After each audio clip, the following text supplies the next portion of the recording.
Dans cette vidéo, je vais vous présenter un petit schéma hydraulique d'une installation avec le petit groupe d'eau glacée 30 RBS. Donc là, c'est le 0,80. Donc on va voir que sur ce schéma hydraulique, les cassettes à l'intérieur n'ont pas de 23 voies. Donc sur l'allée, il y a un servomoteur thermique sur une vanne de voies. Et donc, je remarque que s'il n'y a pas de 23 voies, il devrait y avoir une vanne de décharge entre l'aspiration et le refoulement de la pompe, hein, en tout cas au niveau de la tuyauterie aller-retour.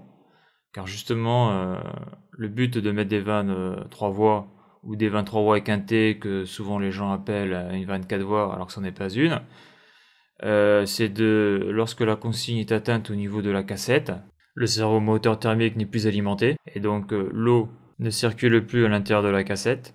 Et comme il n'y a pas de 23 voies pour bypasser la cassette, la circulation de l'eau s'arrête.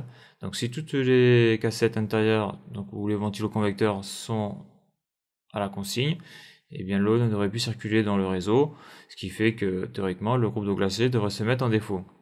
Donc souvent pour éviter ce problème-là, il y a une 23 voies à l'entrée de la cassette, plutôt à la sortie quand c'est une 23 voies de mélange. Et lorsque la consigne est atteinte, la cassette ou la batterie intérieure est bypassée. Donc toute l'eau qui vient de l'allée du groupe d'eau glacée repart directement sur le retour. Donc là, c'est ce que je regarde sur ce schéma hydraulique là, je me rends compte que il n'y a pas de 23 voies, donc les cassettes sont tout ou rien, sans bypass. Et surtout, je me rends compte qu'il n'y a pas de vanne de décharge ni sur le schéma hydraulique ni sur l'installation.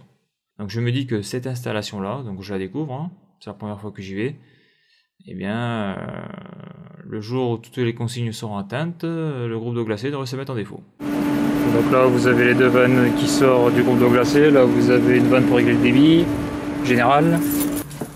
Donc là on a les deux tuyaux qui est ici là, qui montent, c'est le groupe d'eau glacée. Donc là on a un vase d'expansion pour l'eau glacée, là compteur d'eau et limiteur de pression, régulateur de pression pour le remplissage. Voilà. Et donc là après où on va là, on va distribuer dans le bâtiment. Voilà, donc là on le voit, là ça c'est le groupe d'eau glacée. Et dans le bâtiment, qu'est-ce que l'on voit? On voit que ce sont des ventiloconvecteurs, donc c'est des cassettes 4 tubes. Donc à droite de tube c'est pour l'eau glacée et à gauche de tube c'est pour le chauffage. C'est-à-dire qu'il y a une chaudière qui chauffe. Là on voit la petit découplage et là on voit la chaudière. Donc voilà, donc là ce qui m'étonne grandement avec ces ventiloconvecteurs de tube, c'est qu'il n'y a pas de 23 voies. Souvent on voit des 23 voies, quoi, des 23 voies, des vannes 3 voies équintées, donc des vannes 4 voies. Beaucoup appellent ça 24 voies, moi c'est pas des 24 voies, c'est 23 voies équintées. Là c'est du direct, servomoteur thermique qui se ferme, ou qui s'ouvre suivant la régule. C'est quand même bizarre. C'est bizarre, pourquoi? Parce que quand tous les ventiloconvecteurs sont fermés, d'accord, comme il n'y a pas de soupape, je la vois pas là, je le fais en direct la vidéo là je vois pas de soupape de décharge. Parce que quand vous avez des trucs comme ça 123 voies, c'est comme les radiateurs qu'on trouve avec les radiateurs qu'on trouve chez les particuliers dans les écoles, ce genre de choses. Quand tous les radiateurs sont fermés, après l'eau ne peut plus circuler. Et donc pour ça on a une vanne de décharge. Pour une vanne de pression différentielle, je veux dire. Voilà, donc là, il y a un problème sur ce schéma.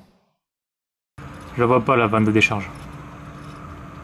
Ça veut dire qu'ici, là, quand tous les servomoteurs thermiques sont fermés, eh bien l'eau glacée ne circule plus. Donc si ça circule plus, le groupe d'eau glacée se met en défaut.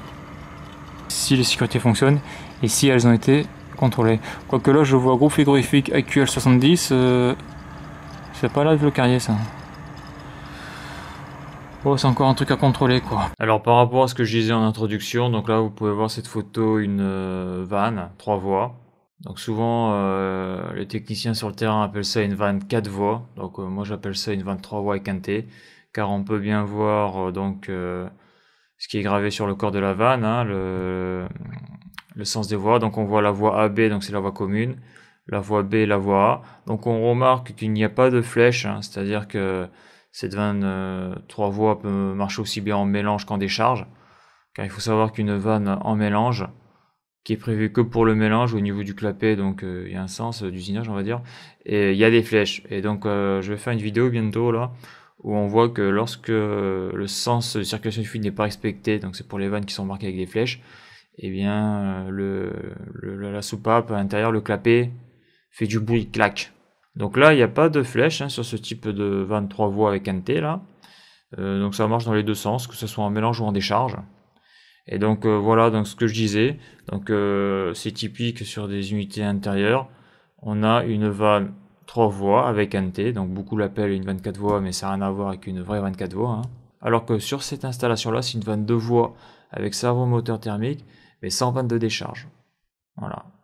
Donc l'idée avec cette 23 voies avec le T là, lorsque la consigne est atteinte, donc là le servomoteur n'y est pas, donc là on voit que c'est une unité intérieure 4 tubes, donc 2 tubes pour le froid, 2 tubes pour le chaud.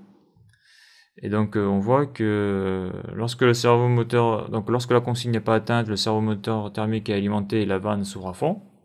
Donc le fluide va de la voie AB vers A. Donc c'est-à-dire que le fluide passe entièrement dans la batterie. Et lorsque la consigne est atteinte, et bien le servomoteur thermique n'est plus alimenté. Et la vanne 3 voies se ferme. Et le fluide passe directement de la voie AB vers la voie B.